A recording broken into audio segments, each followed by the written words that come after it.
Tolong bulat-bulat sikit tau. Sebab Rina macam feel gadis-gadis Arab. Cukup Arab tak korang? Ya. Korang cukup Arab tak korang? Korang teman kita orang sahur boleh? We baru tengok YouTube vlog Cina Asia tu. Best orang tengok semua.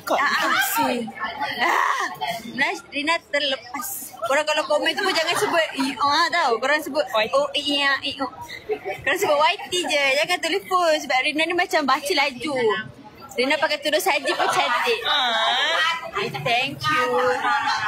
Rina saja je nak bulat-bulat. Sesuai pula dengan muka Rina. Echa kata nampak macam orang Korea pakai tudung. I never said that. Echa janganlah main. Live lah dengan akak. Glowing lah. Korang ni glowing sebab highlighter dan pencahayaan. Sahur dengan siapa lagi? Kita orang dua je sahur ni. Depan ni ada tu. Ada siapa Syah? Tak ada siapa pun. Jangan percaya. Air kita dah sampai. Ada udai apa? Air masak. Air masak ke? Orange juice dua lah. Dengan air masak? Korang Rina tak tahu kenapa Rina. Tapi Rina sangat suka orange juice sekarang. Lepas tu muka Rina bulat macam orange. Rina kena pasti kemungkinan badan Rina kurang vitamin C. Dan kalau kau minum setiap hari dia lebih jadi apa? It's okay. Maknanya kulit kita akan cantik. Patut inilah tips Rina untuk kulit bersinar-sinar sebelum raya guys. Ya, korang amalkan tau. Korang boleh dengar tak suara kita orang? Sebab kat sini kalah mamak ni. Macam mana? Jangan.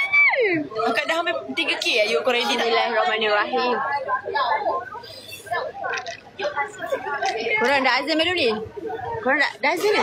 Adik, jatuh. Lepas sikit. Bismillahirrahmanirrahim. Echa tak baik dah macam tu. Annoying. Echa ni annoying lah. Ya aku ni Agak, 3K. Suruh meja sebelah tu diam sikit. Diam sikit boleh tak? Memang kau je kat meja ni. Memang kau je kat kedai ni.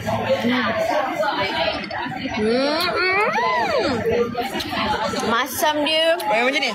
The orange is oranging. Masam dia. Penat aku dengar. Slow sikit guys, slow sikit. 3K dah. Okay. Bila dah 3K, 1M light, Rina expose.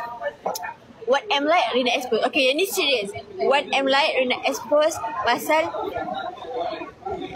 Gencana. Rina expose pasal Gencana. Tapi Rina nak 1M dulu. Rina nanti buat Kenapa ada senyap? Memang sebab akak banyak cakap kan? Ada cakap lah. Sorry akak ada cakap. Tak, dia orang tengah tunggu kau spill je nampak. Sikit. Ya, dia nak tunggu 1M light dulu. Tapi macam jauh lagi je. Ya Allah korang, Rina salah tengok. Rina ingat tadi dah nak dekat 1M.